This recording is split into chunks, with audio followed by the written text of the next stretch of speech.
Mate, today we are putting the spotlight on the Big Love album and revisiting many of the songs on that album. For many listeners, it will be the first time that they've heard the album, yet with so many classic pop songs on that album, I thought it was a time, well overdue time, that it was dusted off and heard by fresh ears. It's hard to believe that it's 25 years since that album was released, but I think the songs have aged incredibly well and they've endured and they still sound relevant. Do you agree with that? Yes, I think, we recorded the songs fairly naturally. There wasn't any gimmicks in the sound as far as drum machines so it was just really a live band playing, and the way it was mixed and recorded was fairly natural as well. It didn't have the big 80s drum sound or any of that kind of thing. So I think in that way, it hasn't aged really that much since, and it is 25 years since. It's amazing how quickly it's gone.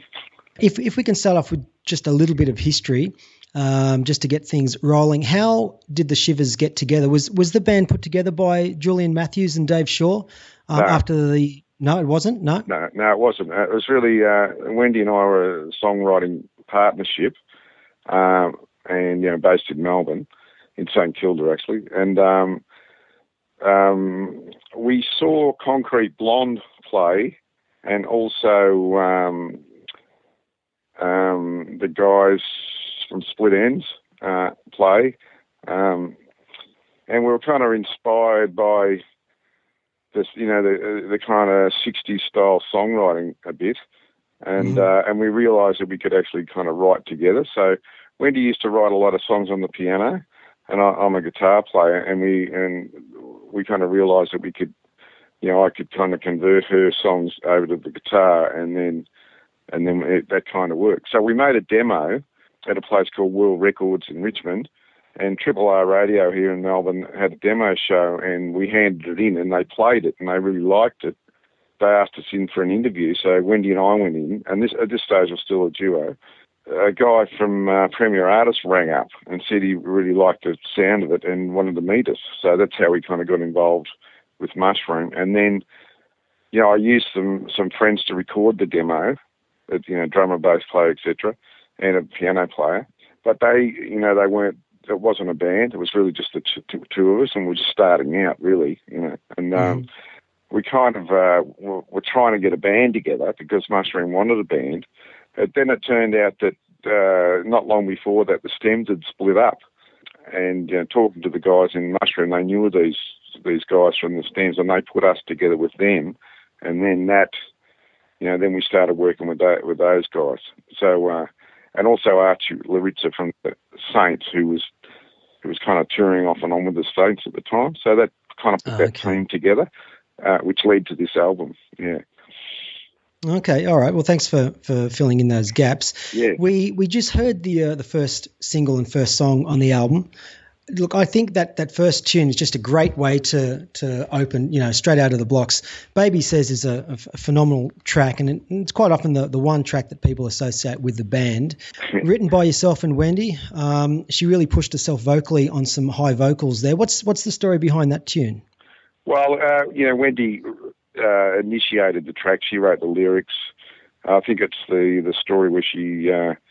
So I think she wrote it on the piano, and then I kind of converted to the guitar and then kind of used my guitar licks to kind of give it that more guitar-y sound. Yeah, and the band jammed it, and it kind of ended up what how it turned out, which is pretty original. It's a fairly original song, I think. It's got a bit of a 60s kind of vibe to it, but it's also pretty out there as well, especially with the low rig. It's kind of trippy. And that was the first single off the album, correct? I think so. It's a long time ago, but it is a long time. I think it was the first song off the. Actually, I'm just remembering we actually released, I think, a single or two before the album came out. So, but yeah, I think it was the first single off the album. Yeah. Okay, and that got some good airplay. It got we never went mega, so but we got we got fairly healthy airplay. We got a lot of triple J airplay, triple R, and a bit of a little bit of Fox and whatever, triple M or whatever it was then. Yeah, so no, it did go mega, but yeah, we got it. I probably kill for that kind of airplay now. So, Well, it's yeah, different time. I think it's different time apples. now, yeah. It's apples and oranges now. But look, let's go to the second tune on the album, which is "Not in Love," which I guess is a more melancholy sort of theme tune. But musically, there's a lot going on here. Is there strings in there, or is that synthesizer on that tune? I can't really remember. Remember? We did use strings on one of the tracks, the big ballad. So there could have been a bit of strings put onto that one as well. I can't remember. It's very very jangly kind of song is how I describe it. And again, multi-layered harmonies, which I guess a feature on many of the songs on that album. Yes, that's right. Well, Archie, for instance, was a very good harmony singer. He was a bass player from the Saints. And his voice and Wendy's voice blended really well. And I think Wendy even did some of her own harmonies as well. So, because she's a very good harmony singer as well, actually.